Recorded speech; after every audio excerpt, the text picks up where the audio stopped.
want to keep Bob on this phone too long. Oh, yes, we do. He signed up for it. Let's go for midnight tonight, okay, Rick? I'm out at 6 o'clock. Okay. I got something I gotta get to. I've got another meeting at 6:30. Could we do a I got roll call, dinner Anthony? reservation at Yes, sir. 6:45. Councilmember Hawkins, Here. Polito, Here. Lewis, Here, Vice Mayor Whitmer, Yes, and Mayor DeGolia. Yeah. I'm here even though I'm very ill. I'm so sorry. Uh, Such a trooper. You get okay. brownie points. So Just don't breathe on us. Okay. this agenda doesn't show public comment, but we should ask for public comment.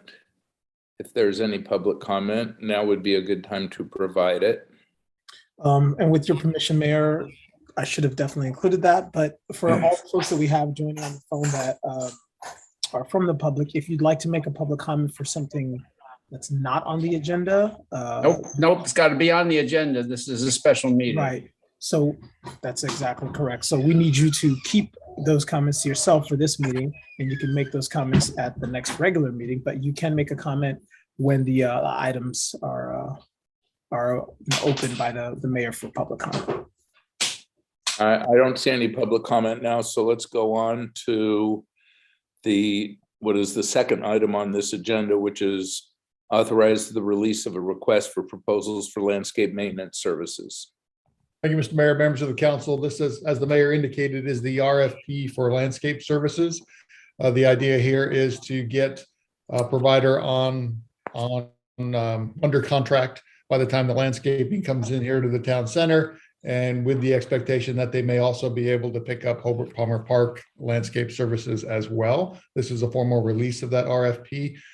During my one-on-ones, there were a couple of comments for typos and other things, but two changes to the RFP before it goes out that are substantive is one is related to the irrigation services. The suggestion was to call that out in the RFP to make sure that any potential bidder knows that we are actually looking for a capital project solicitation from them to improve the landscape and irrigation services at the park because they are in such poor condition. So make sure that's clear in the RFP. It does call it out in the background section, but we want to make sure it's very clear. The second modification to it is under the background section, it mentions the town is requesting the services of a local municipality or landscape contracting firm, which specializes in providing landscape services. The suggestion was to remove local municipality. That was placed in there just in case we wanted to solicit a bid from Menlo Park or Redwood City or EPA or some other agency like that may be able to provide shared services or contract services to the town. But if the council's not interested in doing that, we can certainly remove that as an option. That's the staff report. Okay, are there any questions from members of the council? I have one question, which is the staff report and the RFP refers to park facilities as well as the landscape and tree maintenance and grounds maintenance. Was it the intent that the respondent to this RFP would be responsible for the actual buildings, or would that remain with MCE? That would probably remain with MCE. When we talk about park facilities, we're kind of talking about the infrastructure of the landscaping, like the irrigation systems, as well as the baseball field, if there's any maintenance required for that. But it's purely landscape type services. Okay. Okay, so not having any questions, is there any public comment on this matter? I don't see any public comment, so I'll bring it back to the council for any comments that members of the council may have. Bill. Yeah, so I was the one that, I'm sure other people may have brought it up. I was the one that spoke to George, or one of the people that spoke to George about the local municipality item. I just don't see that another municipality can do as good a job as a professional landscape company. And, you know, we've relied on another municipality for IT support for a while, and that didn't work out very well for us because their first priority is to themselves.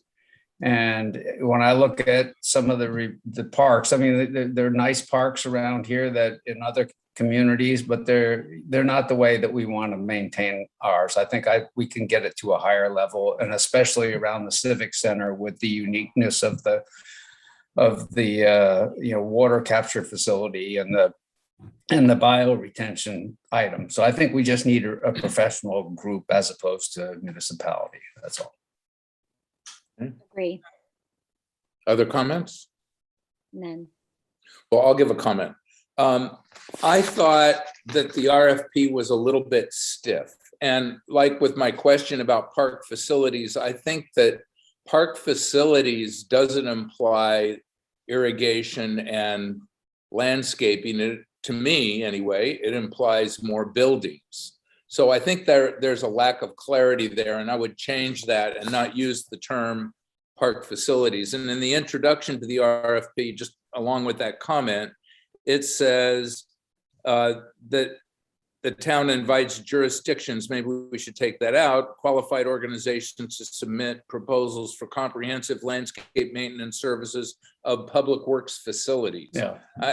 It may be that some people would immediately understand that means, a grass field and the Little League field, but I would think that meant at least implied that it included the buildings, and I don't think we want to do that. So I would work through it and address that issue. The other thing that I thought should be called out that isn't called out is that we do have some planting beds that are flower beds of perennials, and we want those taken care of. And as those plants die, we want them replaced. We want a firm that knows how to take care of landscape material. Mm-hmm. And I don't think, this just feels a little stiff to me. It really doesn't talk as much about plants and plant maintenance as I think that it should. So that's my comment. I don't think that's a hard fix. I think in general it's fine. So I don't mean to be too critical. I just do think that the point of, we do have flower beds, and we probably over time will have more. And it's desirable to have those as perennials. There's probably some annuals in there. I don't know. I haven't really studied that, but I think. Through the chair, can I make a comment? I wholeheartedly agree with you, Mayor, about that.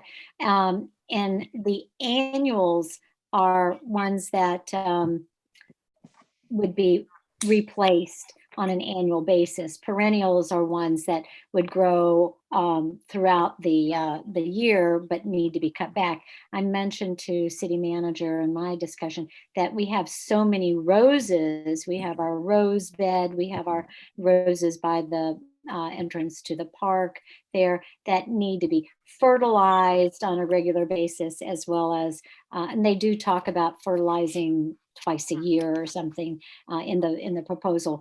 But there are some specialty items that really need some, maybe there should just be another section that says that there are some specialty landscape materials that need extra care, I guess. And of course, the bioswales are highly technical. Yeah, we can certainly do that, and to include the addition of the drought tolerant vegetation beds that are going to be part of the Newtown Center project. We can make sure those are called out as well. Yeah, and in the Newtown Center, I mean, it's going to be new landscaping, and there's, and it's a landscape designer that's called out for the plant material, which are in general more perennial focused and some annuals that than we have in the park. One place I thought that should be really developed is in the attachment A, which is park and landscape maintenance standards, and it's quite thorough. In subsection 3, which is ground cover and shrub beds, it's fine, but it doesn't really address plant material and care of flowers and perennials like you would get at so many other facilities where they have the kind of plant material we're going to have. So I just think we want to indicate to the respondents that we're more serious about taking care of our plant material than we've previously been. Can do. I have another. Bill, then Elizabeth. Okay. Yeah, okay. George, I guess that my one question on this, I'm sorry, I forgot to ask that earlier. The Little League does their own maintenance on the field. Are we going to exclude that in the park, or are we going to have these guys also do that? And then on top of that, the Little League will be doing their thing. That's probably a better question for Robert. Robert, what do they do versus what do we do with respect to the field maintenance? With respect to the field maintenance, we still mow and take care of the majority of the turf. And the Little League folks have come in one time to do some minor drainage work, and they are replacing a little bit of the infield turf in advance of the season. So the way I'd put it is that we do just kind of routine maintenance work, and any of that specialty stuff, a lot of it is done by the Little League folks. And Yeah, so they do the edging and things like Yeah. that. Yeah. So it's important that we keep the care of the field in our contract. It's predominantly the infield area that the Little League folks are looking at. Okay, thank you. Elizabeth? So my comment or question is regarding plants or areas of landscaping that are distressed. Is there anything in the contract that will that we're asking these landscape maintenance people to bring to our attention areas that they perceive on a regular basis that may need attention? Maybe a series of plants that may have died or something, or a disease, that they will bring to the attention to the public works director or the park manager that that area needs attention and maybe replanting. And how is that going to be taken care of? Yeah, certainly. Our expectation is that the landscape maintenance folks do bring to our attention any deficiencies in areas that need special attention. And that is not just planting, but if there's other issues that they notice in the park or grounds that need to be taken care of, that they need to bring those to our attention. We do have an allowance for replanting and planting, so we want somebody that's able to do that stuff. But as you indicated, if we need to do replanting of beds, et cetera, we would separately pay for the procurement of the plants and all that stuff. That's not expected to be within your general scope. No, of course. Yes, of course. Okay. But yeah, they're the eyes and the ears, actually, because they're out there. And I know the Park and Rec Committee makes, walkthroughs and everything periodically, but on an ongoing basis, we need them to be our eyes and ears. Okay, Diana? Yeah, I wanted to thank you guys that came before me. I was pleased to see that we banned Roundup, the chemical agents in Roundup. And the one sentence that I would like to see us there is that we would prize sustainability and environmental best practices. So if we had two vendors that came in at the same price, if one will come in and guarantee to do, be on top of things in terms of environmental issues and best practices, that we would pick the person who's more green, or something like that, some sort of statement like that. We would have to put that in our waiting schedule. We'd have to add a category for our waiting schedule. Yeah, because it is so much. How would that work? It's so much green space that we're talking about. And right now people are starting to have bees, and some of the insecticides that are being sprayed around are killing our bees here. So both Redwood City and here. So someone who's on top of some of that would be awesome. So, and again, thanks for the roundup ban. I didn't know about that till I read that. So I was thrilled. What I, is it? I think we can include that as a minor, item in the, Sure. as a plus in the weighting. I mean, all you have to do is say 5% for that, and then it'll get attention. So what 5% would you deduct from the weighting schedule then? I'd let staff make that judgment myself. I don't have an opinion. I do want to follow up though on the comment that Elizabeth made, which I think is a very good comment. In particular, the event garden has Yes. been an extremely troubled area. Yes. And one of the reasons that I think we want a professional landscaper is not to speak adversely of MCE, because I really don't believe it's their area of expertise, but they weren't able to manage the problems, both the irrigation and the plant material problems that we had in the event garden. And that's a critical space that, should be able to be made nice. And I'm hopeful that a landscape architect would do that. And maybe we should reference that in the RFP, because I think that is, if you look at what has been, there's areas of the park that haven't been well planted and haven't been really paid attention to. But of the numbers of areas that have been paid lots of attention to, the event garden is the most troubled. I Yeah, have and we brought it to talk about actually on that. So I don't know. I think we need a walkthrough. We can add that in, certainly.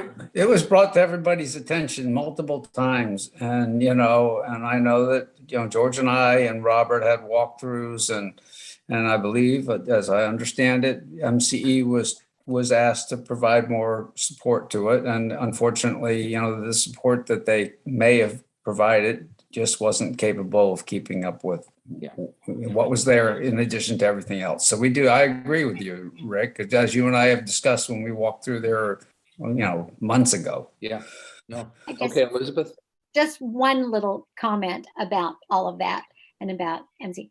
We made a conscious decision as council over the last few years. So, now that the new town center has been almost completely finished with this new contract, we're going to put more money into it. But we made a conscious decision to not put a lot of money into the park at the last couple of years. Is that true? It wasn't a criticism. We just didn't have an Okay. organization that had the level of landscape expertise to independently take it on and solve it. And we're now about to do the biggest project in the park that we've ever done. And Yes. that's going to include a lot of new planning. So I think this is absolutely an appropriate thing to go out. I just think we need to target it more toward taking care of plant material and replacing plant material as needed. Okay. So Great. just to finalize this thing about the event garden. When we accepted the event garden, before it was accepted, the staff asked the Park Foundation to come back with an estimate of how much money additional it would cost and what manpower was needed to fully support that, because they were going to add that. And we brought that information back to the council and it was accepted. And unfortunately, I know they brought Rob in, and Rob does a great job at MCE, but there wasn't enough manpower or the right type of manpower that was brought in. And so, that's the concern of the foundation. And unfortunately, hopefully we'll be able to bring that place back alive. And so I'm looking forward to it. I'm looking forward to getting somebody in that can take care of that. Thanks. Okay, Bob. Yeah, I just have one question. We're going to get some money back from MCE, and how's that being handled? Because they're going to be doing less stuff. It would depend on how this actually all shakes out, whether you actually agree to a contract or not. But if we select a new vendor to do the park, we would have to back out MCE services out of their budget for the park. There will be opportunity and need to possibly move some of those personnel into the field to do, field type work versus park type work. And MCE still would be doing, as the mayor pointed out, the buildings and the facilities like that. So the budget would go down, basically, yes, but it could be shifted as well in parts. I don't know how it's structured, so I just didn't know exactly how you go about getting to a number, et cetera, et cetera, et cetera. I'm not Yeah. trying to get too far into the weeds, as long as something's going to be done to make an appropriate adjustments. Yes. Yeah. And I guess that's an appropriate question then. How the park or the town center buildings, are you contemplating the MCE will take those on, or that we'll hire an independent party to do those? No, if the council will recall, we implemented a facilities manager. We're using Interwest for that for the first year until we get the buildings under our feet. And then there's going to be discussion about how to fill that position on a full-time type basis, whether it's via contract with a property management company, somebody who's got the expertise to manage these high-tech facilities that we have. We certainly do not, and our staff are not trained to do it. So we would need somebody who knows how to do that, as well as someone who can walk into the restroom and fix the toilet, as opposed to, drippings from the ceiling and getting rain coming down from our ceilings via our radiant heating up there. So there's a lot of things that they need to be aware of and know how to adjust and address. And so we're looking at a facilities manager. That's in the next year. But the answer is that Interwest is handling it for the first year. In the first year, that's correct. Starting when? Starting? That actually started when we moved in. Okay. Okay. Are there any other comments? Do we need a motion for this? Yes, sir, you do, with the adjusted changes, and the ones I've got out, Robert, I know was taking notes as well, but that was call out the irrigation services as a CIP project, remove local municipality, make it clear that park facilities, buildings, and structures are not a part of this, address in greater detail planting beds, perennials, roses, and other drought tolerant areas and specialty areas within the park to include the event garden, and also include a narrative within the evaluation structure to address environmental sustainability as part of a bidder's portfolio. Okay. Can I get a motion to approve? So As amended. I've got a motion from Elizabeth and a second from Bill. I will take a roll call. Councilmember Hawkins, Yes. Polito, Yes, Lewis, yes. Vice Mayor Whitmer. Yep. Mayor DeGolia. Yes. Okay, we're now moving on to item number 3, which deals with the housing element update strategies. This is not an action item, it's a direction to staff item. Thank you, Mr. Mayor, members of the council. I'm actually going to turn this one over to Lisa Costa Sanders, who's sharing her screen as we speak.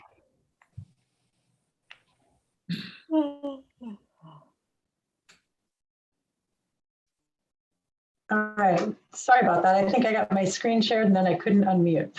Can everybody see my screen? Yep. yep. Great. All right, Lisa Costa Sanders, Town Planner. I'll be running through some of the housing element strategies. Also with me is David Driscoll from Baird and Driscoll. It's part of the consultant team working with the 21 Elements Consortium to assist in the housing element update process. So as you're well aware, all cities in California are required to accommodate their fair share of regional housing needs as determined by the state and ABAG. ABAG did finalize the RENA allocation December 16th of last year. And this housing element cycle that we're currently update covers the 8-year period of 2023 to 2031. So this is the housing needs allocation as adopted by ABAG. And as you see, the total allocation is 348 units for the town of Atherton. Just to remind you, the last planning period, our requirement was 93 units. So it's a substantial increase for all communities in the state of California.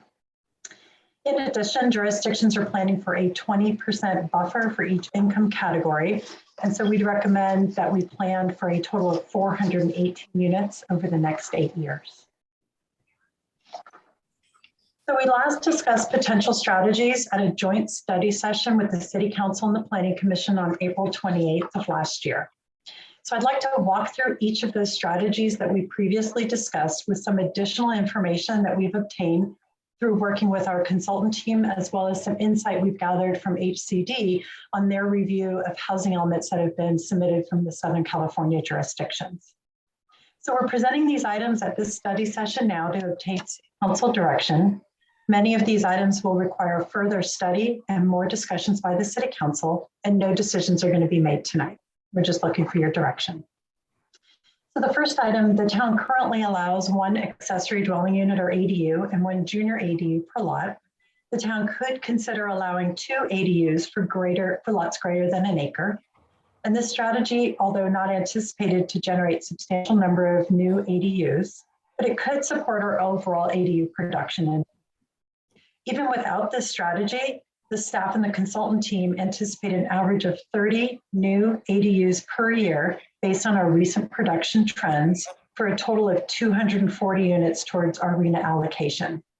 The town of Atherton does have a solid track record of ADU production, and that's even more than some similar communities in the area.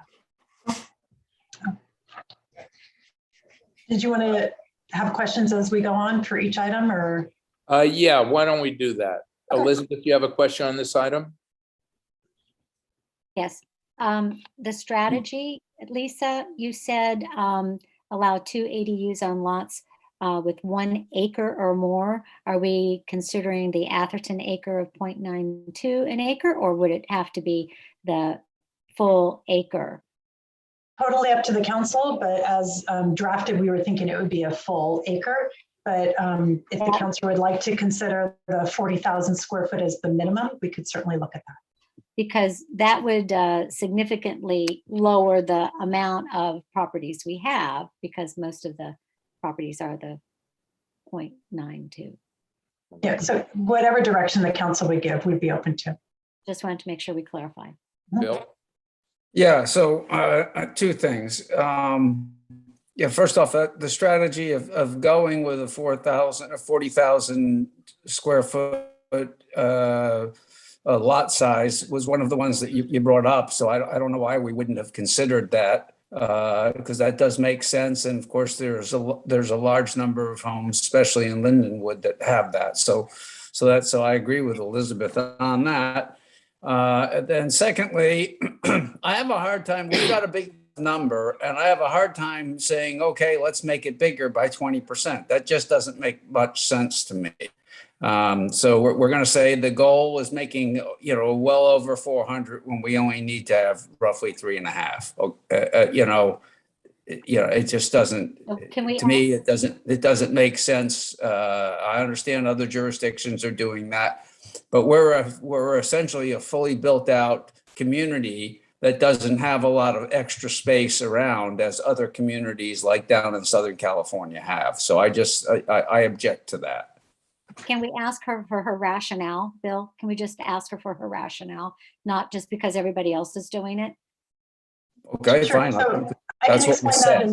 I'm happy to provide some further information on that, and I may turn to David Driscoll as well to expand on that. So HCD is going to be tracking our production against our housing element much more closely and carefully than they have in the past. So if we have a strategy that says, we're going to get X number of housing units per year with this location, and we don't meet that, maybe it's built below it. Let's say we approve a townhome development, the developer proposes 9 units instead of 10. We're not meeting our housing element goals now. And so we're going to need to turn to another strategy. We may need to rezone more property. So this just gives us a little more flexibility if the actual development does not come in as anticipated. And David Driscoll, did you want to expand on that at all? If I could come back on that, Sure. Lisa, because you used the word rezone more properties, and of course with SB 9 everything is unzoned at this point in time. So one of my suggestions later on, we're looking at changing zoning in certain areas. Well, actually, in reality, the state has already done that. We can subdivide lots and we can build, additional housing on other lots today that perhaps today we don't allow. So, I kind of I don't. Take exception to the rezoning specific. Sure. Yeah, and maybe if, can't see, is David Driscoll on? Can he? Yep, I'm here. Thank you. Go ahead. Yeah, I mean, so the SB 9 issue aside, what Lisa said is the reason why we recommend that you plan for more than what your number is, because you need to maintain your capacity to meet the RENA numbers through the 8-year planning period. So you could plan for exactly your number of units, and then the example given, let's say you had a site that you told HCD and you did an analysis and you said we could accommodate 20 units on this site and it comes in as 8 units. Now you have a 12-unit deficit in your site inventory, and you have to then go through a process to identify those additional 12 units and where they're going to be accommodated in the site inventory that you have. And there's a bunch of different rules that would apply to that. So you would likely be in a position where you would need to rezone for a by right development to accommodate those units. So our recommendation is plan for it now, and you're going through this very large policy conversation and planning exercise. Understanding that no jurisdiction in the state has seen the full number of RENA units built in an 8-year planning period. So the state is up to the numbers that we're planning for, and up to the requirements of what we need to show for those sites, and up to the penalties if we don't meet those. So yeah, I know it's challenging. The number itself is challenging, and saying we're going to go above it is challenging, but it's to avoid future challenges that might be even more difficult to meet. Okay, so for purposes of management here, we've got 2 issues that are currently on the table. One is the issue of the 20% buffer that has been recommended by our planning staff, and the other is the first strategy that was presented regarding ADUs. So I'd like to direct the conversation to this 20% buffer issue, and then we'll come back and address the ADU strategy. Bob, is your question or comment related to that 20% buffer issue? No. Okay. Is there any other comments related to that? Actually, I have a question. David, from your comments, it's my understanding of the past housing element is that jurisdictions had to propose a strategy that would reasonably enable the targeted number of housing units to be built. And that if those housing units weren't built, that didn't, and as long as that strategy and target was accepted by HCL, that we were clear for the 8 years. And that then at the end of the 8 years, we'd have to consider a new number that would be presented by ABAG and HCL. From your comments, it sounds like that is changing. And in fact, they're looking at how a jurisdiction is doing over the 8 years. And if you aren't achieving something, if you're not doing something that is satisfying to them on some level, that they're going to withdraw their consent. Is that accurate?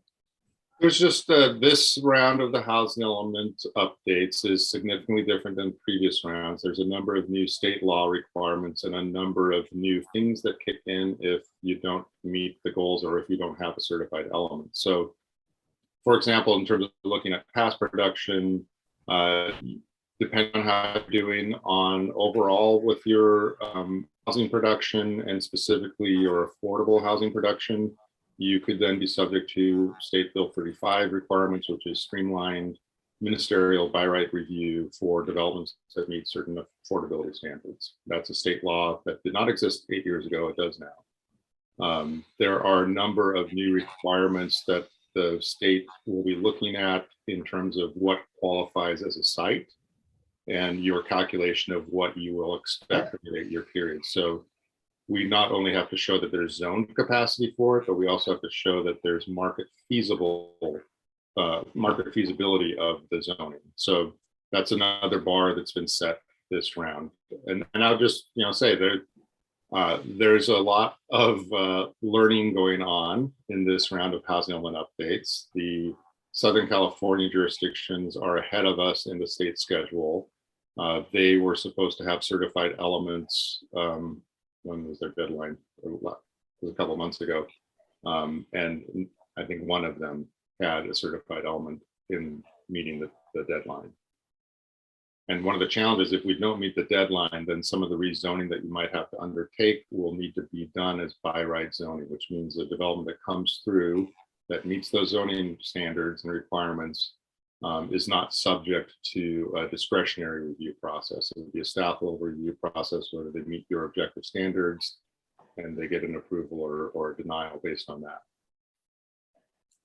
So And it's a significantly is different. that just an evaluation that occurs when your proposed housing element solution is presented, or does that continue even after they have accepted it? Does it continue over the 8 years? Once you have a certified element, you have a certified element. There's an annual reporting requirement, and some of those requirements have changed also. So there's annual reports that have to be filed with the state HCD that shows your progress in meeting your the regional housing need allocation. And like I said, lack of meeting that need could kick you into right now the Senate Bill 35, SB 35 is one of the examples of requirements that kick in by not meeting it. Okay, so we're still on this 20% buffer issue. I've got several hands up. I'm not sure if they all relate to this, but Bill, you're the first. No, I didn't have my hand up, I don't believe. No, your hand is up, but that was your prior comment. Then it's Yeah, Diana. right. Go ahead, Diana. Yeah, I was trying to understand if we go ahead and we do all, and again, this is a layman's view, we go ahead and we allot all these things and make the rules. What are the punishments for us if we don't meet it in the end? So market feasibility in the end is going to rule out. We can say we're going to rezone half of the town, but if it's not market feasible to build multiple dwelling or low income housing here, and we don't meet our requirements, what it sounded like what you were saying is that we're going to lose some control over the planning of what projects get funded. Is that correct? Is there any other penalties for us as a city? So there's sort of two areas that we're talking about. And sorry, Lisa, feel free. I don't want to be done later, but the one is getting to a certified element, and that's the work that's ahead of us this year, and we have till January of 2023 to reach a certified element. There are a number of penalties that kick in if we do not have a certified element. And the certification is that it's showing HCD that we have an adequate inventory of sites and the zoning and standards and processes in place to facilitate development in accordance with the numbers on the screen. So that's one bar, and there's different requirements or a higher level of requirements this time around than when we updated housing elements 8 years ago. The state, obviously the city doesn't build housing, but the city sets the framework and the environment by which housing gets built. So that's what they're looking at in that certification process. Then there's the annual reporting. And if you're not seeing activity that's reaching the levels that you've identified here, there are some new laws that have been passed that create some that trigger some additional requirements or some different development reviews processes that a developer has right to. So if you are an SB 35 jurisdiction that you've not seen development in a manner consistent with what you planned for, they can come in and say, well, I have a development that's going to build some affordable units in your jurisdiction, and therefore I qualify for SB 35 review, which is a streamlined review, which gives you a set number of months to do the review. They also qualify for some reduction in parking standards and other things. It's a lot of detail to go into, but there are some additional requirements that kick in. Okay, thank you. Elizabeth. Okay, so I would like David or Lisa to clarify for us that this RENA allocation of 348 or 408, whatever it is, that once we get our housing element approved and the SB 9 kicks in, that developers are carving up lots, those additional housing units do not go against the fulfillment of our 348 or 408 of the RENA numbers, correct? Any net new housing unit that's produced during this period will count towards meeting our RENA goals. So if it's a lot split, they build one net new house or 2 ADUs, those all count towards meeting this RENA goal. Okay, that's good. So, but we cannot assume that.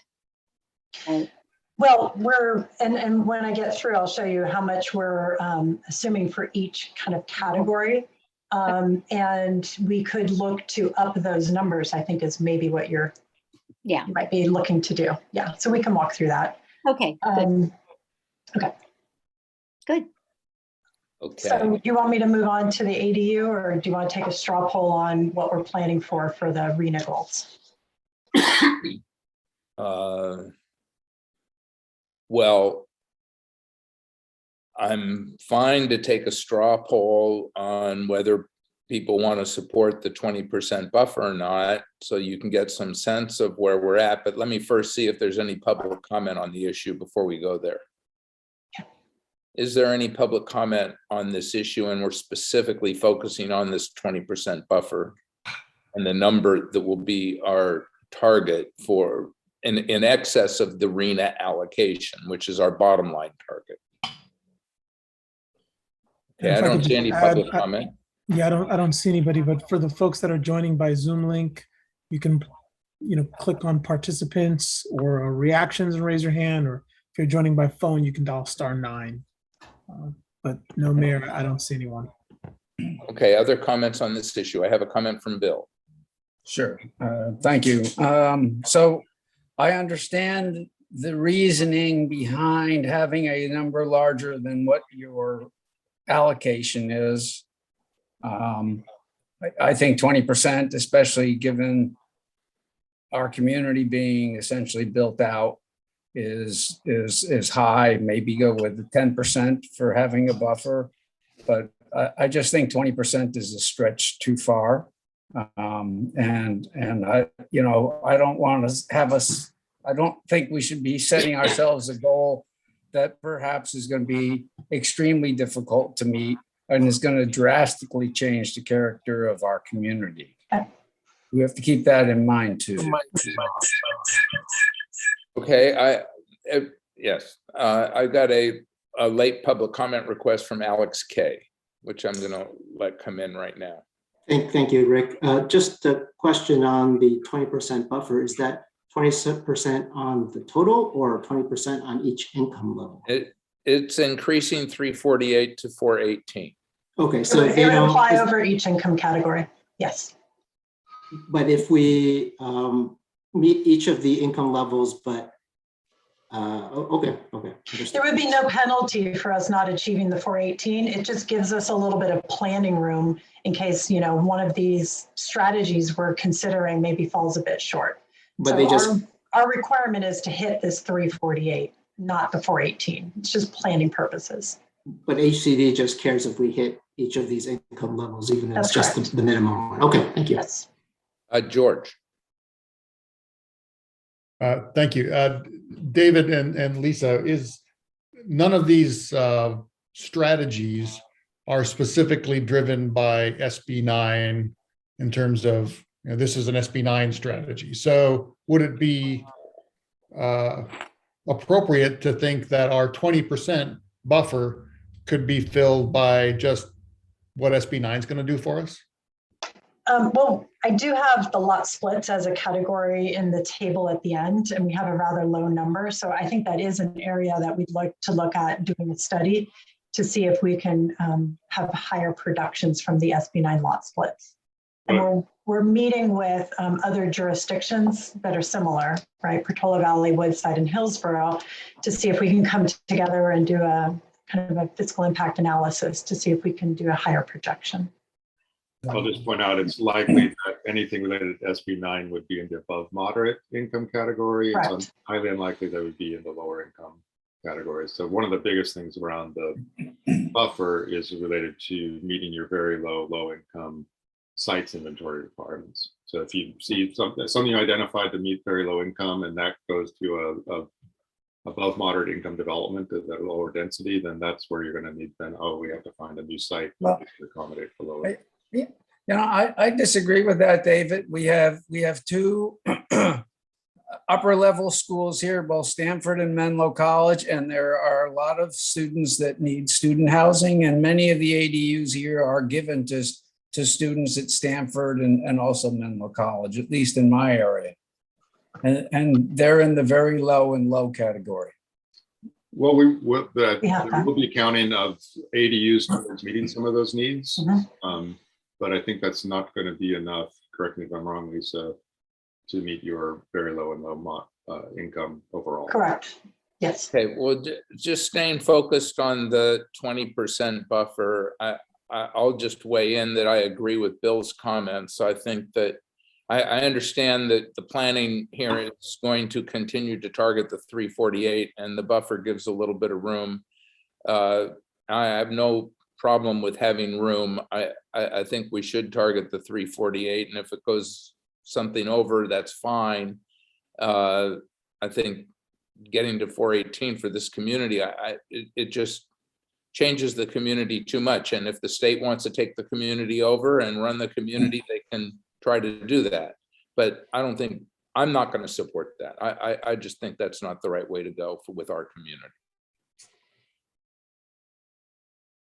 Are we taking straw poll now, Mayor? Yeah, well, I don't want to really go through like 10 different numbers here and try to come up with it, but we can take a straw poll on the 20% as to whether we want to target 348 or 418, or I mean, I think yes or no? Yes or no? Yeah, it'll be a yes or no on 418. So all those in favor of targeting the 418,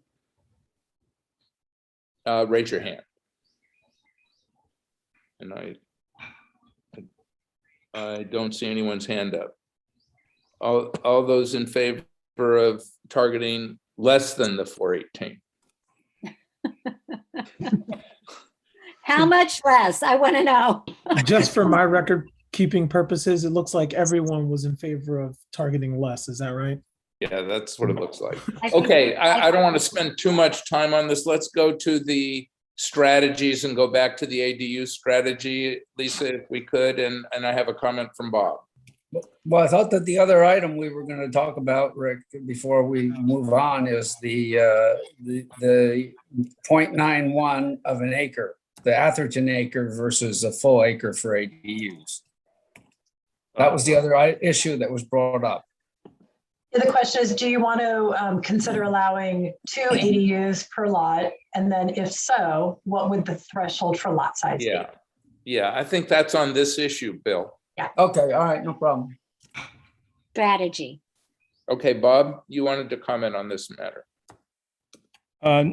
No, I was raising my hand to vote in favor of something less than 20%. I just didn't take my hand down fast enough. Okay, sorry. You got to be quick, Bob. Yeah, I'm not feeling real quick. Yeah. He's on vacation. I didn't come here to feel quick, I can tell you.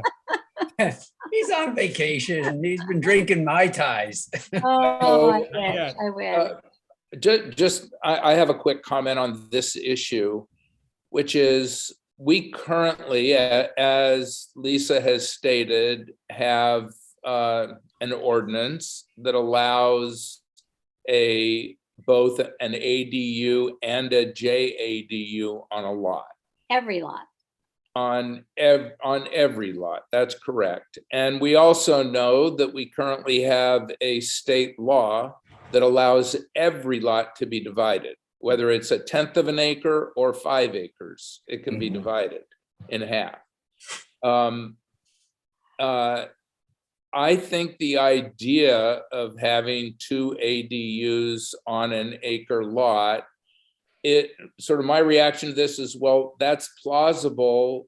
We allow an ADU and a JADU on a lot larger than an acre. If we need to and add additional capacity, once we go through everything, I'd be fine to come back to this. But I do have a question, which is in your initial comments, Lisa, it sounded like your analysis was that with the current regulation of allowing one ADU and one JDU on a lot, we are going to generate approximately 30 new housing units a year. If we were to add this strategy of allowing 2 ADUs on lots that are an acre or larger, would that increase the number from 30? Hard to quantify how much it would increase and what HCD would accept. And I know what we're hearing from the Southern California jurisdictions is, HCD wasn't comfortable accepting 100% ADU strategy to meet the RENA goals. They wanted to see something else in more of the multifamily category. So I do think, we can push it a bit with the ADU production. I'm just not sure kind of what number HCD is going to accept. But we have a great track record with ADUs, so it helps us out a lot. Okay. I don't know, David, if you want to add anything there. No, I think you said it well. I think it'd be great to see some additional, but you're not going to get to your full number of ADUs. Right. I guess just to follow up on what I said, if we're not going to increase the projection above 30 a year, I'm not sure why this strategy is of a benefit, because we've got 30 based on the ordinance that we've been required to pass. I think you'd see some additional, and there would be a methodology to quantify that, but you're not going to go from 30 to 60. I think we should pass on that, at this point. That's my feeling. Okay, let's go to the next item unless someone else has a comment. Move on. And let me just make sure there isn't public comment on this ADU strategy point. I don't see any public comments, so let's go on to this second point. Great. So we discussed updating the current zoning to allow schools to build housing for the general public and not just limited to teacher housing as is currently allowed. We relied on the current zoning at the private schools to achieve housing production in the past elements. And even with modifying the zoning to open it up, that it's not restricted to teachers, HCD is likely to require further justification that the schools or a developer actually intends to build this multifamily housing. Given the past reliance on these school sites with no history of production and limited interest from the schools, it seems unlikely that HCD is going to accept this adjusted strategy. So we're recommending eliminating it, but keeping the allowance in the code. So we could put some small number in there that says, hey, we think the schools are going to build 6 units each or 5 units. We could put something in, but it's unlikely that HCD is going to see this as really achieving housing production in this next cycle. I agree. So I have a question. Have we gone to the schools and asked if they're interested in this housing production? I have spoken with the schools and they've been very kind to leave this in their master planning. But candidly, they've indicated they're in the business of teaching students and not building housing. It could be, though, that they get to the point of, in order to retain teachers in this very expensive area, they need to build the housing, and they've acknowledged that. But just as recent as 2 years ago, there wasn't interest to build teacher housing on site. Well, just to follow up, I think we should go back to them because I think your point is well taken, given how difficult it is for teachers to, be located relatively close to their schools. There's got to be pressure both in the private and public schools. And I'm assuming this is only relevant for private schools. They could do it on the public school as well. Okay, so I think we should go to I think there should be a concerted effort to go to the schools and ask them. And I can understand why the housing authority wouldn't accept it since we've relied on it in the past and it hasn't proven to be productive. Mm-hmm. But I would think that we could convince the housing authority to change if in fact the schools told us they were interested. Yeah, we can certainly do that outreach. So I have a question.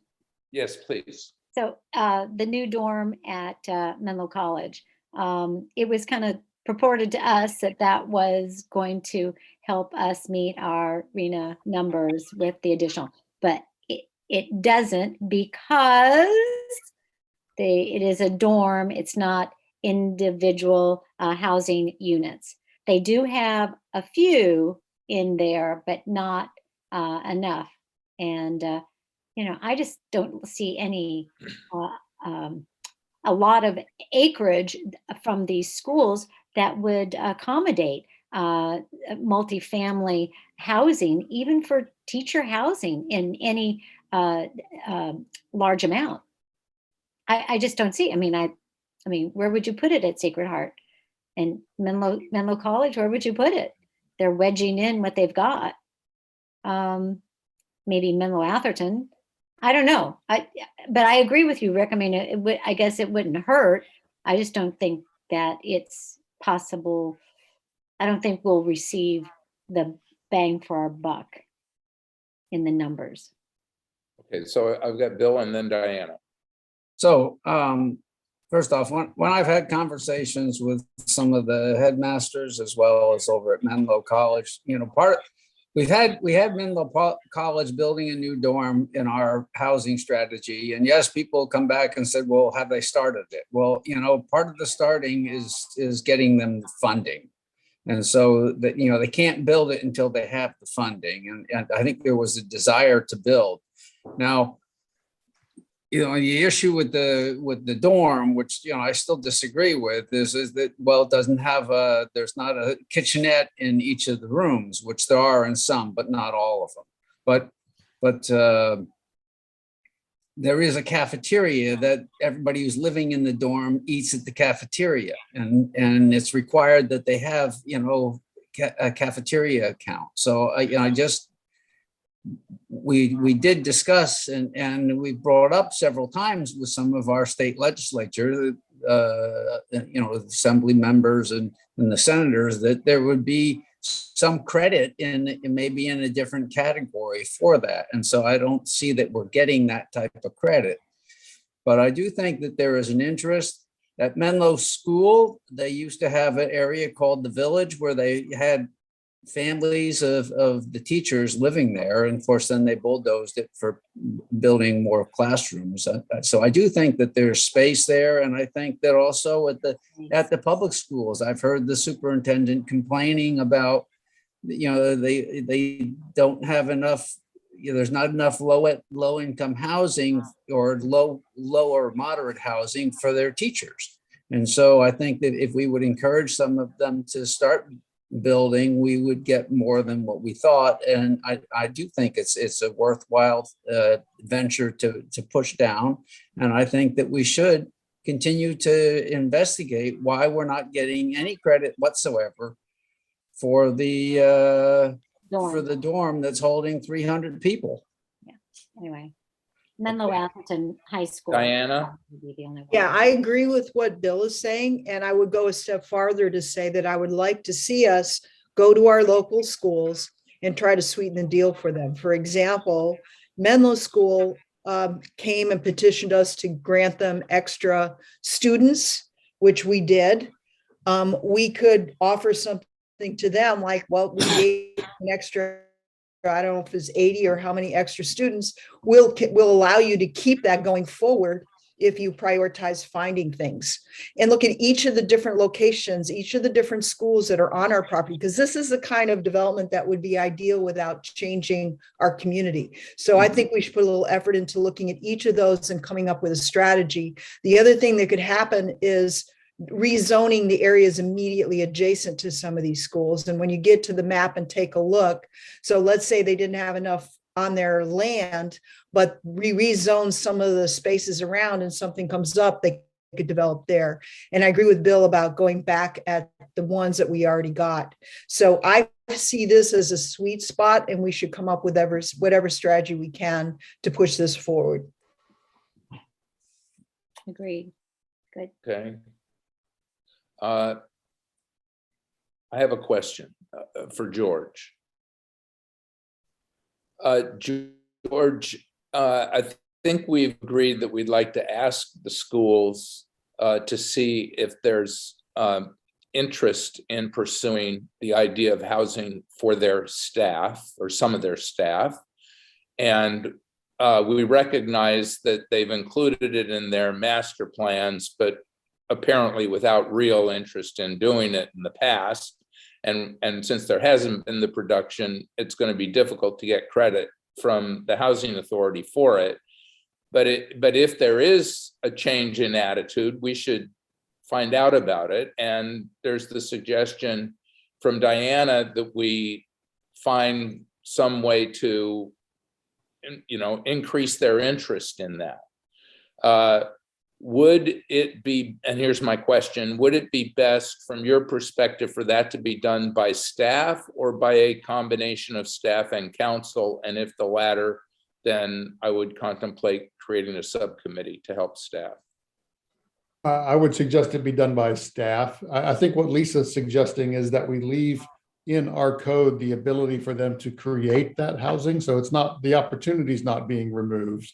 Right. But what Councilmember Hawkins Manuelian suggesting is that we engage in more active conversations with them to try and encourage them or incentivize them to do it.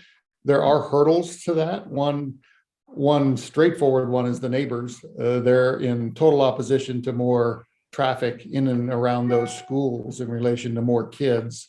But the second hurdle to that is they do have to go through a planning and environmental process, which opens them up to a lot more opportunity for challenges to what's on their campuses now and what they want in the future.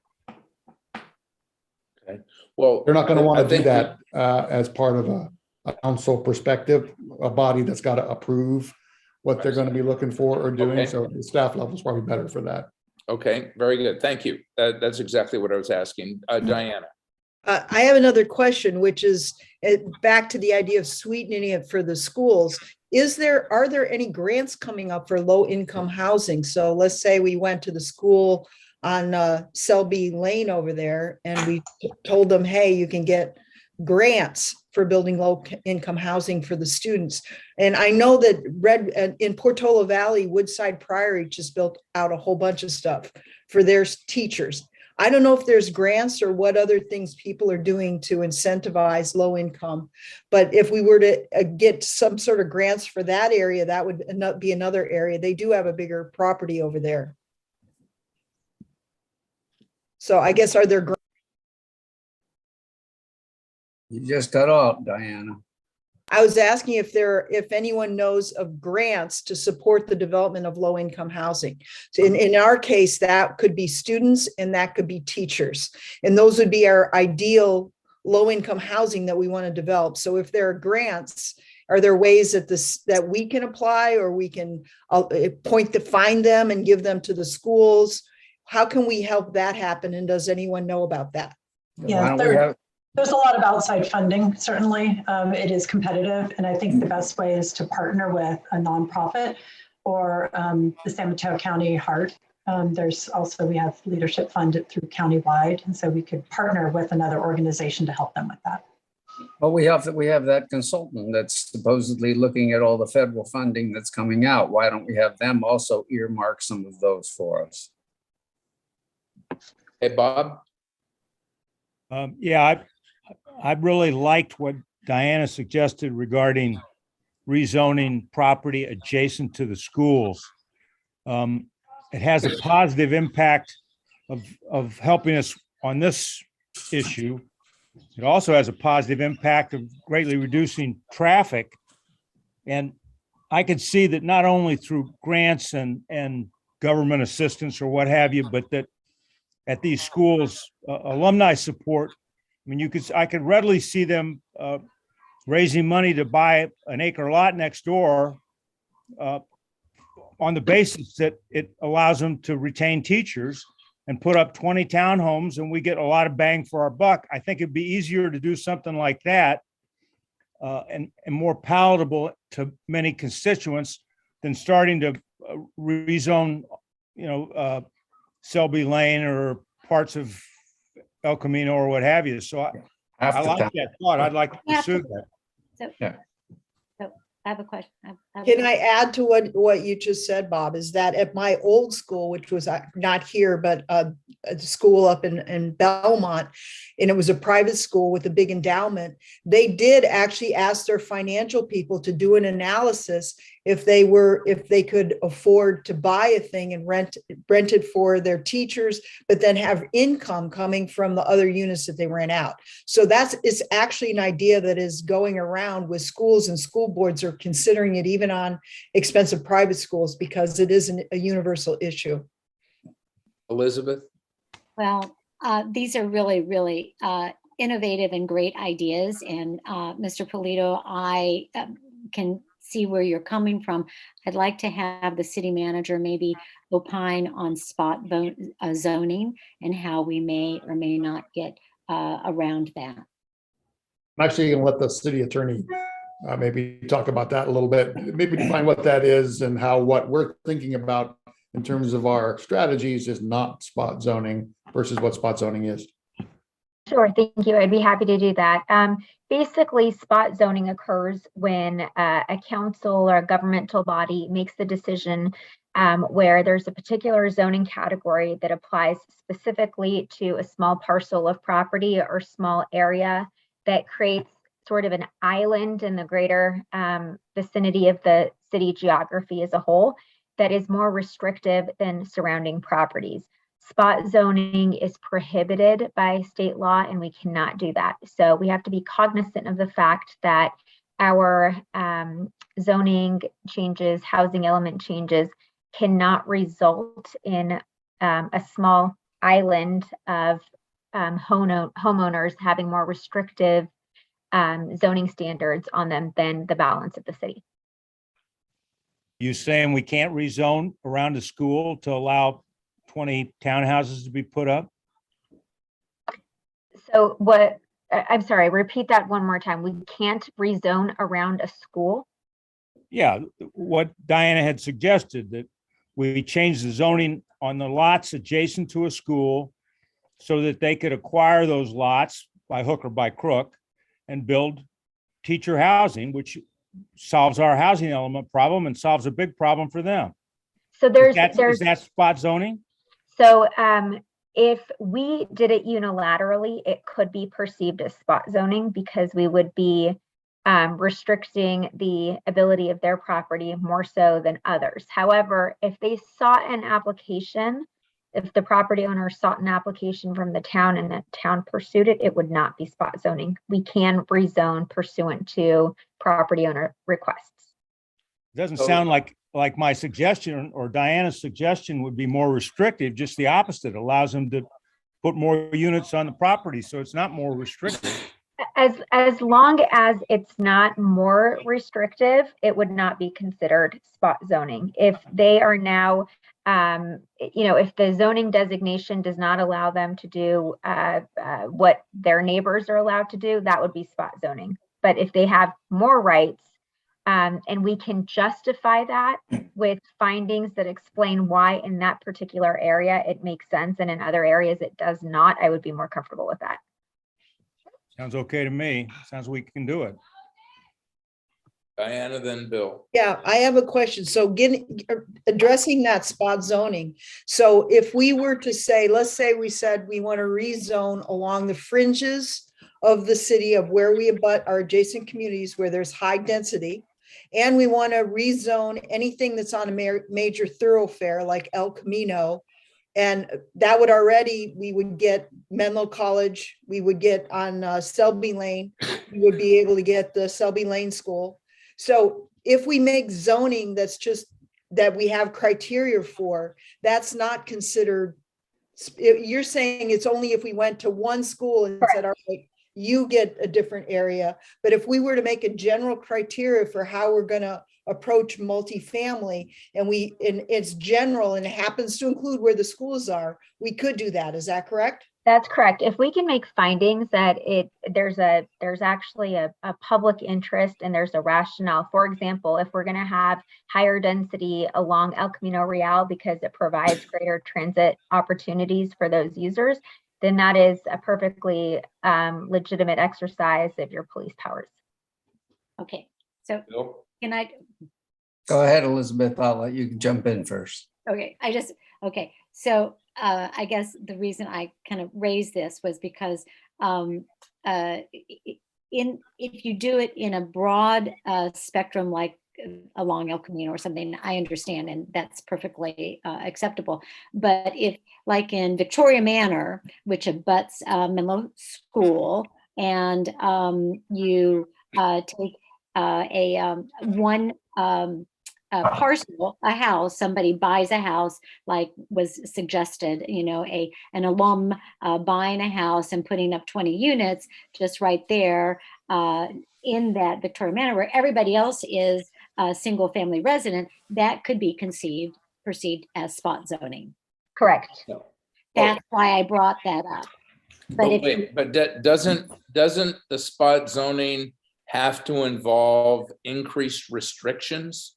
Because if in fact the homeowner can sell, and rather than just sell to a single buyer, which they currently can do, they could sell to a developer and develop a number of units that is in excess of what is currently allowed, then that doesn't sound like increased restrictions. It sounds like reduced restrictions. We do have to be cognizant, though. Correct. We can't unnecessarily restrict a category or a single property owner's property rights in the absence of surrounding designations to create this island that I'm talking about. But we also have to be careful that there's a completely separate but related principle of favoritism, right? So that's why in the previous example that Councilmember Hawkins Manuelian gave, which is articulating some policies and goals that the council wants to enact, and then taking those policies into consideration, what would that actually mean for the zoning map? So if you were to say, we would like high density residential near El Camino Real, near high transit corridors, near access points where there's opportunities for what have you, and then planning staff takes that and creates a map and explains where those high density could be, that's okay. What's not okay is looking at a map and saying, we like this area and circling it and saying this is going to get either more restrictive or different and providing favoritism to certain property owners. So that favoritism is also prohibited as well. And if I just might add just one thing, for example, Mona, and this is how some communities get in trouble, is you have your zoning map and you say, okay, where do I want the liquor stores? I only want the liquor stores or the massage parlors over here in town. And so you are upzoning those particular properties because they can now do that use, but you're going to get in trouble for spot zoning because you're placing them only in particular areas of the community. However, if you, piggybacking off what the city manager said, if you say we would like our liquor stores to be in close proximity to our police department because then the police can monitor it, and it just so happens to be in that area, that is okay. Again, the underlying issues for zoning is no favoritism, is uniformity in application, and justifying what the decisions are going to be based on the location, geography, topography, interests of the city. Okay.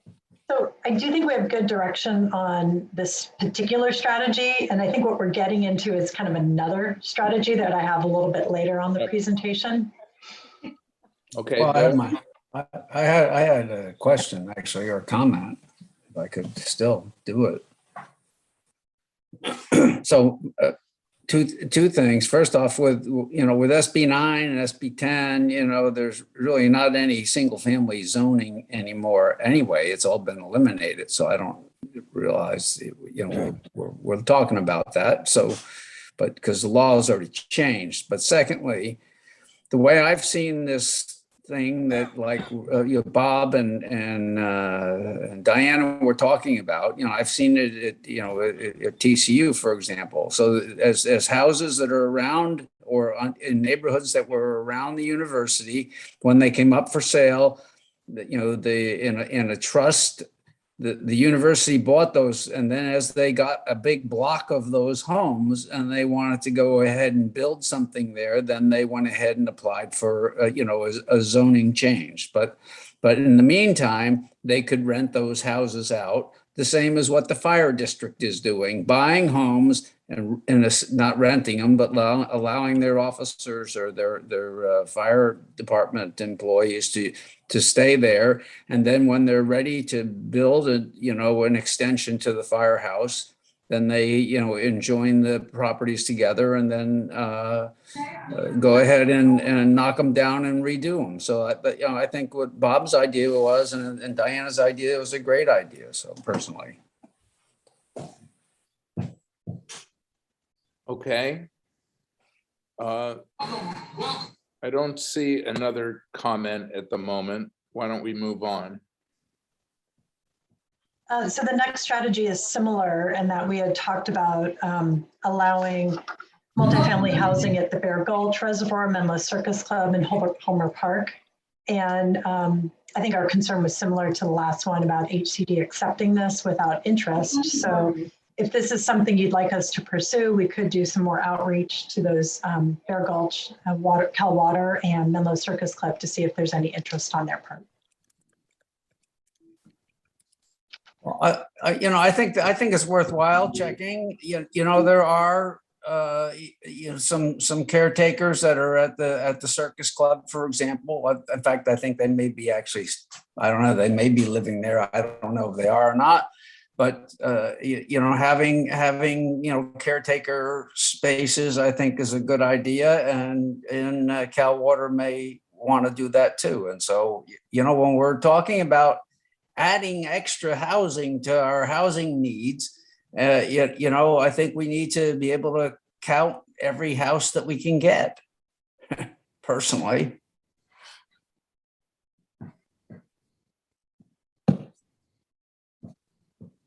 Diana? Sorry, guys. The Bear Gulch area, by that, are we talking up on Welch Road? And isn't that a very emergency prone area that we have one in and one out? And we have, it seems like it's the only area for which we have a valid, maybe we shouldn't develop there. Unless there are, would the assumption be that they're going to make some other exit off of Welch Road? So that one doesn't seem so viable to me, although there's land there from what I gather. Would that be part of this strategy to address the safety issues of how people get in and out of there? If you built a that'd be a lot of people coming in an emergency down that same Welch Road. Yeah, there is some units right now at Bear Gulch. I believe the district manager lives on site. So we weren't envisioning a substantial number of units, but no, a separate exit wasn't planned. Okay. I think it's worth reaching out to those property owners, just as we've suggested that staff reach out to the schools. Great. Yeah. We don't have to make a decision about whether we want to rezone anything at this point, but the first step is to reach out and see if there's interest from the property owner. We're not going to get credit from the housing authority unless we can demonstrate there's some interest anyway. It looks like they're reluctant to just go for it. Yeah, that's correct. Okay. Okay. So this one is a strategy we talked about before SB 9 was enacted. And it was, kind of taking a look at the R1B lots. So it's similar to what's currently allowed under SB 9 with the addition of allowing the residential unit to be sold separately. So under SB 9, you could have a lot split and develop 2 housing units on each lot. However, you cannot sell those 2 units separately. So it's more like a duplex where an owner would live in one and rent the other unit. A scenario is that we could consider, it doesn't seem to be financially viable based on some fiscal analysis for people to do duplexes and split the lots. But it may make more sense if property owners were interested in creating 2 ownership units through a condo map. So if the council's interested in studying this, staff could retain a fiscal consultant to evaluate the feasibility for discussion at a future meeting. It's So kind of taking SB 9 and throwing a condo map on it. Yeah, so just for clarity, this is taking the SB9 method and actually allowing the homeowner to sell each of the homes that gets built. Correct. Rather than, whereas right now they're limited to selling one, they divide one parcel into two, and they could sell each of those separate parcels, but each of those parcels could have two homes on them. I mean, personally, I don't have any interest in pursuing this. Right. I don't see any other interest, so we'll move on from there. Diana has her hand up. Sure. I just have one question, because if you already have two, you're already through SB9, you're going to have two properties. So this is not going to create new density unless you consider dense. So in terms of physical, you still already have the right to have two. The difference is you have ownership difference. Is that correct? Yeah, it just also seems unlikely that we're going to see a lot of duplexes constructed in town. What feels more likely is people are going to do the lot splits and then build a separate single family home. So we might see a net one increase in housing units. Under this scenario, if it became more financially, feasible, where you would have the opportunity for 4 ownership units, where today you have 1, that's kind of, we might see more production. So that was just wanted to throw everything on the wall and see what sticks. Lisa, if I could just add, we got a call this afternoon that I made Lisa aware of. They didn't formally submit a public comment, but they did indicate that they wanted to make some type of comments, and I don't see them on the meeting. This scenario is the one that they addressed a concern for, where a lot would be split under SB9. There'd be 2 houses on each lot, and then at some point, nobody who actually was a property owner would be living in either property. Okay, but that's not a public comment. That's just a report of a conversation. Correct. I just wanted to make sure that it was shared with the council. George, you have your hand up? Yes, sir. I just wanted to mention about our second item on the agenda, the town center item. If you wanted to mention that we're going to push that by pleasure of the council to the January 19th meeting to allow continued exploration of this topic. Yeah, it's 5:20 now, so we've got 40 minutes left. So if we were going to address what is item number 4, we'd have to end this conversation now. But I think we need to give more direction to the planning staff and finish on this. And we do have time next week on our regular agenda to move the town center master plan discussion. So I think we should do that. I agree. Okay, Bill. Yeah, I just was responding, I guess, to a comment that somebody said that there was actually, they didn't think there would be any interest at all in people building duplexes. If you drive around parts of Menlo Park, especially near the downtown area, that is about all that they do have. And I'm not saying that, I'm sure that there'd be a big uptake on it, but I do think that there is interest in people, especially families with grown adults that can't afford to, the kids can't afford to live here. If they had a duplex, they could have it both ways, where the kids still aren't far away, but they're still close. So I wouldn't dismiss the duplex idea just out of hand. That's my only comment. Elizabeth. Thank you, Mayor.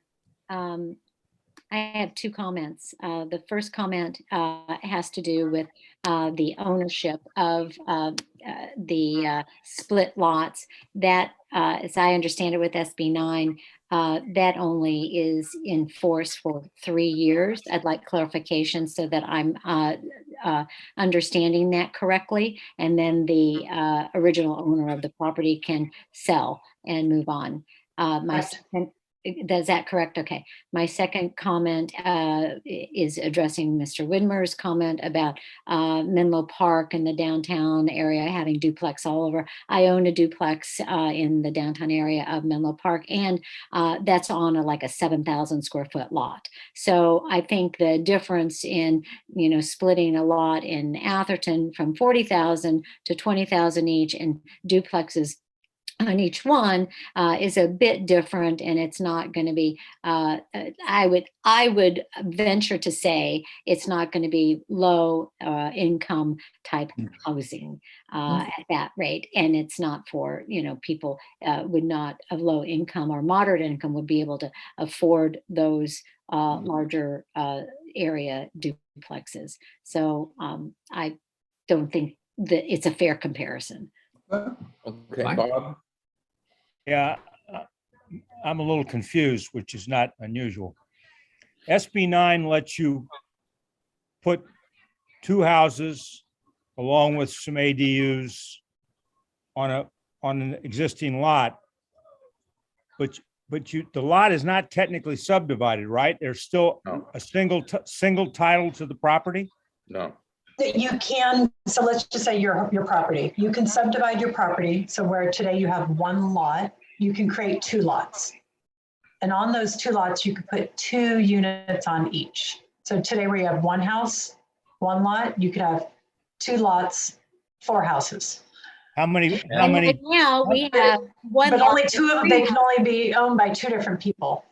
Yeah, so That's Bob, really- just to clarify, Bob, SB 9 specifically allows a homeowner or a owner of the lot to split the lot. Any lot, whether it's 1/10 of an acre or 5 acres in Atherton, can be split in half. And 2 units could be built on each lot. That owner can sell one of the lots, but can't sell the other. Well, actually, I don't know if it talks about selling, but is obligated to live on the other for 3 years. and cannot sell for 3 years. Right. But Okay. this strategy that's on the screen right now, how many fee simple lots would you end up with? Still just 2 with two units or more on each one? You would have I'm trying to figure out the 4 difference. ownership, essentially 4 condos, 4 ownership units, whereas under SB 9, you'd only have 2 ownership lots. Okay, well, then I think it probably has some viability because the last house I did in Willow Glen was on a 6,000 square foot lot and we sold it for $3.5 million. So if you take 40,000 square foot lot and build 4 units on there, the numbers are going to work out. Yeah, there's viability. So we're, I think there's some merit here possibly, unless the council doesn't want merit. In other words, they don't want 4 units on the 40,000 square foot lot. well, we really don't, I don't think. No. And None of us really do, but we got to do something. And we don't. And saying we this really financially don't would want work SB out. And so, This The one- R1B lots, those are That's smaller. correct. So the R1B lots are generally the lots around Town Hall. I know, but I'm telling you, I just said, I'm routinely we're building houses and selling them for millions of dollars on 6,000 and 7,000 square foot lots. So I still think there's some merit here. I don't think we ought to throw it. No, I don't. I agree with Bob. yeah, no. I mean, you're putting your real estate developer hat on, Bob. Please take it off being here in Atherton a little bit. Yes, ma'am. Okay? I agree with Bob. It's a strategy that could generate more housing units. I think it's viable. I don't support it. Right, exactly. Yeah, I don't either. Not at all. Diana?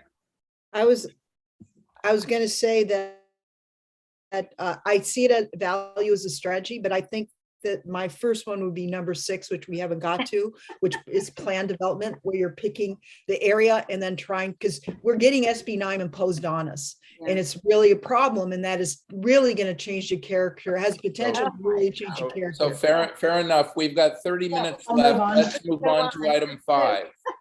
Agreed. Yeah, I wouldn't say there's much to discuss on this one because this really essentially was wiped out with SB 9. Just to let you know, though, and I'll cover this in a minute, we're planning for 5 net new housing units per year over the 8-year planning period. So that's a total of 40 units.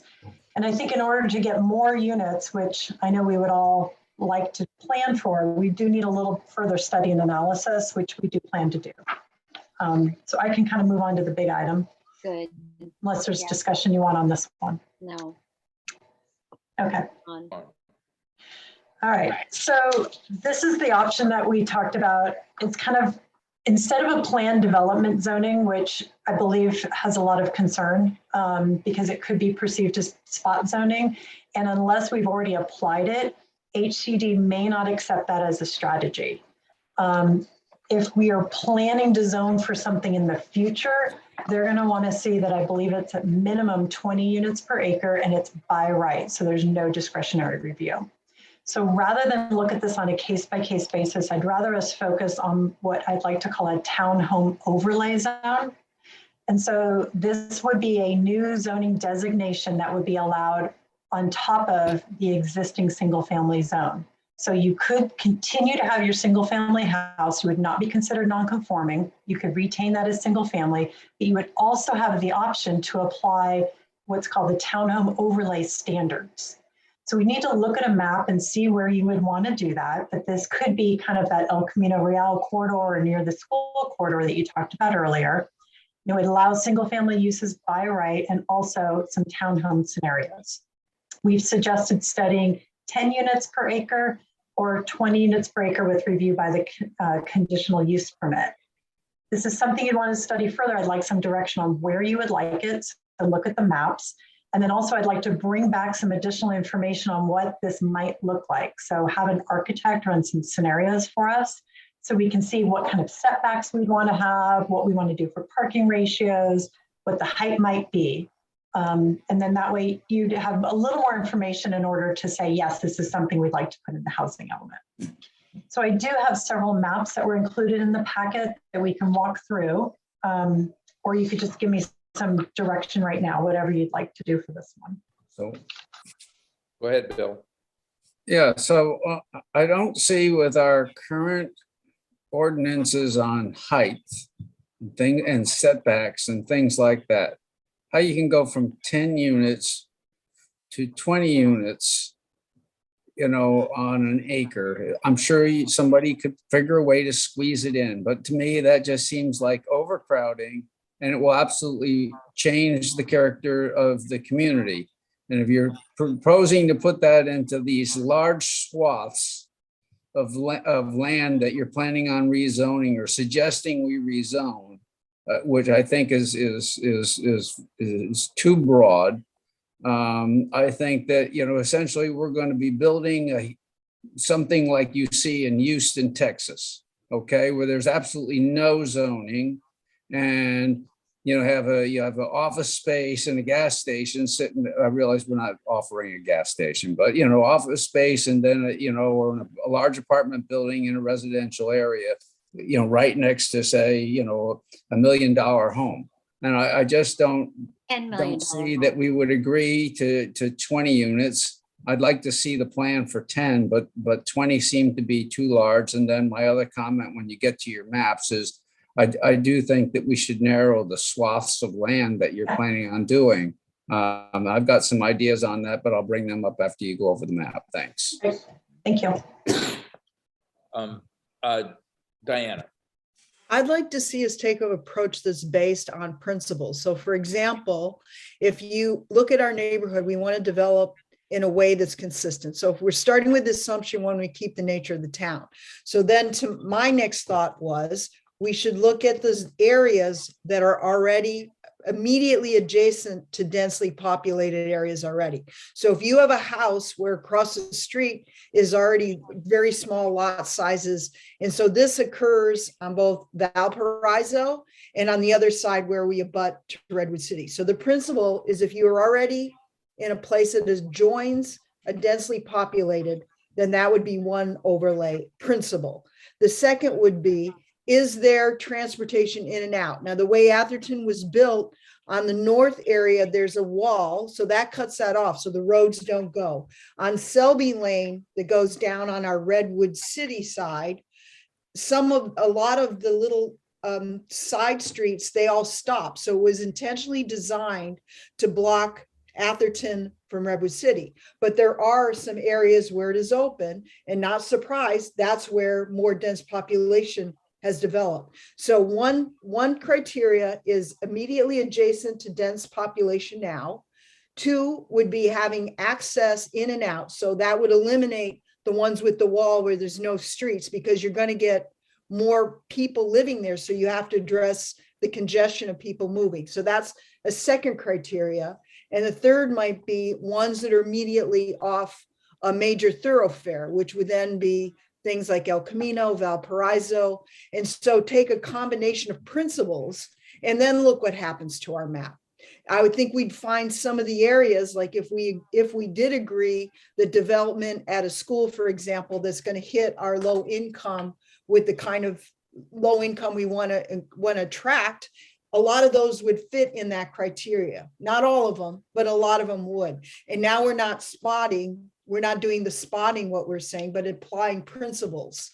So I don't know exactly where all the dense neighborhoods are, but I noticed on the maps that were provided, Valparaiso, there's no option of Valparaiso on the maps that were chosen. And by my criteria, that would fall into it because it's immediately adjacent to small houses. You know, so anyway, it's a slightly different approach, but it's starting with a philosophy. So here's our philosophy of how we want to develop in our city, and then come up with a set of rules and then see what happens on the map to that. I have a question, Lisa. You have proposed 10 units per acre by right and up to 28 units per acre with a conditional use permit. Those numbers can be changed. There's no magic in 10 and 20, is there? I mean, it could be 5 and 20. Correct. Okay. I think, David, is there something with 20 units an acre where we can count it as affordable units, and less than that we cannot? So the state has two what they call default densities for meeting your lower income housing needs. Anything that's not at the default density, you have to show your homework that you could actually achieve affordable housing on the property at that density. So 20 units per acre is the default density. The magic number. Anything below that, you're gonna have to like show pro forma analysis and other things to demonstrate that you could achieve affordable housing on those properties. Yeah, and I think what we'd like to do is, let's just say there's agreement on a 10 unit an acre scenario. We'd like to retain a consultant to do a fiscal analysis of that and see if we can impose what's called an inclusionary requirement. So that, let's say somebody were to build 10 units, at least 1 or 2 of those units would have to be set aside as affordable. And that would be by ordinance, but I would need a fiscal impact analysis or a nexus study to support that. Okay. And then that way we have that affordability. Great. George, did you have your hand up? No, Lisa addressed what I was going to ask, if there was a way to do the affordable housing restriction or the covenant in that way, or to even add a density bonus. You know, you get your 10, but you can get 2 more if you make them affordable, that sort of thing. That's correct. They would qualify as density bonus units as well under state law. That's correct, George. Okay, Diana. First, I love that idea, and I think that should be baked in. But I actually had a question. How do development along one of the things I didn't see in the proposals that you made there is development along the train tracks, which again, of our city, the stuff along the train tracks is, so if you look at the kind of development, that's an area where there'll be less pushback from the community. Have we looked at, none of the maps included that as a criteria. So if you get back to the idea of we're picking criteria where we want development, you know, can we look at railroad tracks? Yeah, we can look at that. I think my only concern was some of those lots are a bit smaller. I was starting at an assumption that you would want a minimum 1 acre lot to be developed and not a smaller lot, but we can certainly look at other options. Well, that's a question too I had is, when we were limiting it to an acre, does it have to be an acre to make a multiple, like a 4-plex, something like that? So maybe we should look at density as opposed to amount. So if you're in a high density area already, you should allow high density as opposed to saying it has to be an acre. So I have a different view on that than requiring an acre. So in my view, I would drop the acre and use existing density as a criteria. And if you can actually, and I would allow the biggest thing you can do on a size in those areas to encourage development in the areas we want, as opposed to throughout our whole community. I don't know how big a lot you need to build something. Maybe someone else knows, you know, I don't know. 7,000 square feet on build. Yeah, So- it doesn't need to be so- very large. It doesn't need very much. I don't know, we can listen to Bob, Bob can tell us. We'll listen to Bob. Yeah, I think the goal is to work with an architect that's familiar with the community and say, hey, what if we applied kind of our standard setbacks and height? How many units do you think you could get in there? That would be viable. So we can look at some different scenarios and see what that looks like on different lot sizes. So I know we're getting towards the end of our time. We've got about 20 minutes left. And somebody commented that rather than the maps, which are based on within a half a mile of El Camino or certain distances, that they'd rather see what the impact is. For example, in this one, if this is everything that is north of Selby Lane. Correct. And if rather than that, we were targeting the property next to the denser housing where there are street connections, which may limit this to Oakwood. I'm not sure. And maybe along El Camino also, if we can target just the single properties that are right adjacent to the corridor. I don't know if that would be of interest. I don't. Yeah, I think that's a worthwhile, that was one of the comments I was going to make. That's a very worthwhile comment to look at just the ribbon of houses that are right on the El Camino. Yeah, because those are properties that have driveways that go on to El Camino. And theoretically, you could do the same thing with Middlefield Road. Not where there's a fence, like the fence going along Lindenwood, but where the property actually has a driveway or could have a driveway because it's immediately adjacent to the thoroughfare. And you could do the same with Valparaiso, and I suppose you could do the same with Alameda de los Pulgas. Does that present a problem if we're just looking at one property deep?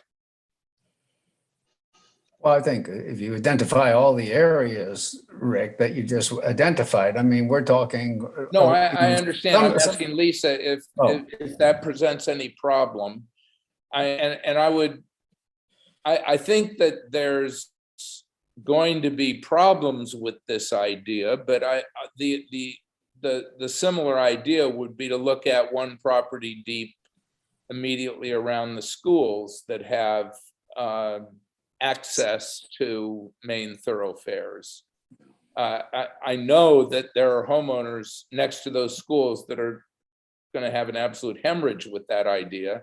So, and I'm not advocating it, but I just wonder there are some schools where it might be interesting to look at that. For example, I know that Los Lamitas Elementary School bought the property on Alameda de los Pulgas immediately adjacent to them. And I'm not exactly sure what they're doing with that property, but I know they bought it. County property. They bought county property. Okay. Not Atherton property. Right. No. They bought the property. I think it's Atherton property that's immediately adjacent to the school north of them on Alameda de los Pulgas. Where is that? It's not highlighted on this map. No, I don't have that. but you can see, if you see where Los Lamitas School is, it's that large property right where the cursor was. The next property to the north is a parcel they bought and they've used, and then there's that little square property. I believe they bought that. Okay. Yeah, that's what we were talking about earlier. Schools, so that's exactly what we're talking about. But right now, they can only use it as a single family home. Correct. Right. Correct. But I'm saying if we looked at those one parcel deep adjacent properties, how much does that give us? Oh my God. I look at this map, all this yellow, and I want to die. I just want to die. Okay. to rezone that swath just makes me cry. So I want to change the, thank you. I don't like that either. No, I don't like that either. No, I don't like that either. Excuse me, you're supporting the concept. It's a question of, do we get leverage if we go one parcel deep? Well, it depends. It really depends. But this is just making me cry.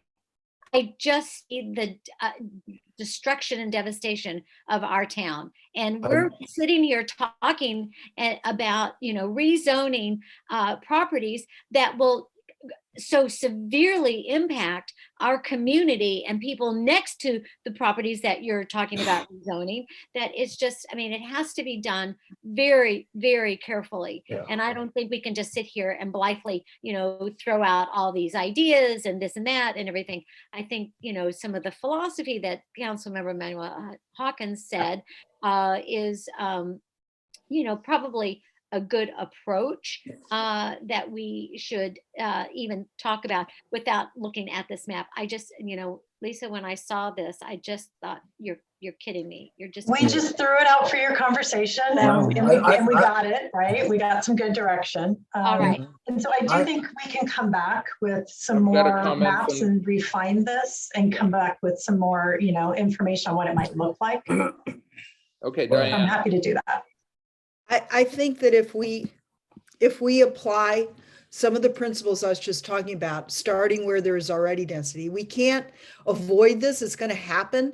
And the worst thing that happened was SB 9, because that took our ability to control what happens away from us. So now we can have development all over the city without it being logical. So the only thing we can do right now is figure out the best way to maintain our character is to find like a multiplex in a key area that's already dense, so it's on our fringes, that's not going to hurt us, and that'll account for a lot of numbers. And that's the kind of thing, as opposed to having massive, everybody divide their property in two. So what we can do as a city council is to try to come up with strategies that will have, smaller kinds of development that's not, pervasive all over the whole town. And those, in my view, would be along the train tracks, along wherever there's already density, and targeting communities that we really want, which would be like teachers or students or elderly. Those are the kinds of developments we'd like to see happen to fulfill our low income requirement. So I totally agree with what you're saying, Elizabeth. We all feel the same way. So we need to be smart about how we go about this. That's all I'm saying. And if we apply strategies that are overlays, like I was saying, we can get away with the limitations on spot zoning by saying it's all of these things. And just because you rezone it doesn't mean someone's going to develop it. The people don't have to put their house on sale, and like we said, the zones are the people around the schools, at least one of the schools, we already know that they would never do that in a million years anyway. So, we don't have total control of this anyway. People are going to do what they're going to do, regardless of what we zone it. Okay, Bill. I think if you go rezoning properties, large swaths of properties, it will change the character and it will change the value of the properties in those areas. And some of the areas that you're looking at, right, you're rezoning areas of 10 and $15 million homes, right, and saying, oh, it's okay if somebody decides they want to come in here and build a 20-unit condo right next to them. I think that's a bunch of BS. And I think that was a poor way, yeah, to just say, hey, that's the easy way. Let's just draw a swath. We're saying criteria. So let's get back. I'm saying I listened to you, Diana. Let me make my comment. Sorry. Thank you very much. So, I agree with the idea of looking at smaller ribbons, doing some strategic looking at it, and then seeing what the numbers are and seeing what we think we can get to. So we've already started out the meeting that you were going to go back and reevaluate the numbers based on, I guess, your input from George and things like that. And your analysis based on what we've been doing in the past with ADUs, et cetera, and SB 9. And then going ahead and then looking a little bit more targeted. We already know that there are some developments we've already saw. At the end of the pack was the electronic pack was the Donna Rada house again, which, I guess was left in there by accident. But, so there are different areas that are around, let's say, border type areas where somebody wants to do that and the neighbors already are living in that, and, they don't have a problem with it. So, I just think that we just don't need to do some large swath and just say, this is how it's going to be. And so, lickety split, we got this project done. Let's go on to the next thing. Because that's how I saw this. Yeah. I just What think it was about not the right. idea of taking existing density as a criteria? So if your house is already next door to a dense property, you're already there. And I do have a question, which is you brought up that I don't know the answer to. If we do this, does it change the value of people's homes?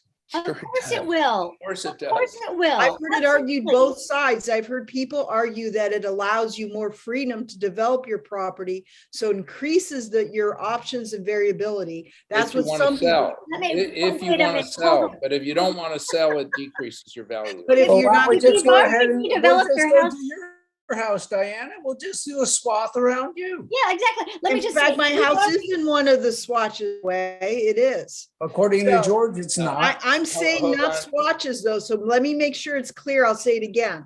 I'm saying we start with a philosophy that we want to encourage development where there's already existing density. That's the premise. Okay. I'm not saying which house. I'm saying if you already have, right, you're sitting right next to a dense community of small houses, you're already there. So I'm saying we look at where we have that already, and that's our first criteria. And then the second would be the ability for you to have access to major thoroughfares. So we're not, and that's how the city was already developed with the block offs of certain areas. Okay, Diana, you're repeating yourself. George. I just wanted to make clear that staff's not saying this is the way we should do it. We can't have these conversations in private with all of you and then build consensus and then direct staff. We've got to do this at a public meeting. So these are just ideas and for you to critique. They're not solutions that we're actually going to implement tomorrow. So we do appreciate the feedback, but we hope you take it in that kind of light that we're not mandating this is the absolute solution. No, George, I don't think anybody is suggesting that. I think everybody knows that these are suggestions that Yeah. move us toward a mandate that has Yep. come down to us from the state. And people are expressing their opinions about Yeah. what would happen if we were to do that and how they would feel if we were to do something as dramatic as the 900 parcel rezoning that was one of the Right. proposals. And that's Exactly. all. I think that's all it is. And of course, people are expressing themselves slightly differently from one another. Yeah. Yes. But I think, Lisa, that you've done a very good job in presenting this to us. I think you've gotten quite a bit of a very thoughtful feedback from members of the council. And I know you'll come back and we'll have another discussion. Yeah, in the staff report, we just had kind of a summary of what the assumptions were by the different income categories. And yes, we'll come back to you. So I think that's all we had for tonight. Motion to adjourn. Second. All right. Okay, everybody. Well, we get the pleasure of being able to see one another in only 1 week. All right. Yeah. Looking forward to it. I'm going to be clear of COVID by then. Bob, will you still be in Hawaii? Yeah, I'm here all month. Oh, well, but let's move the meeting to Hawaii. What a disappointment. Do you have a big place down there for us, Bob? No, it's a 1-bedroom condo, but it is right. I'm about 100 feet from the beach, so it's not a bad spot. Well, Well, if we we could- get approval, I'll pay for my own lodging. There's probably 10 parcels on that. What used Yeah. to be a Yeah, it's quite single dense property. here. And have a All good right, night, everyone. I'll see all you guys next week. Okay. See you very later. good. Bye-bye.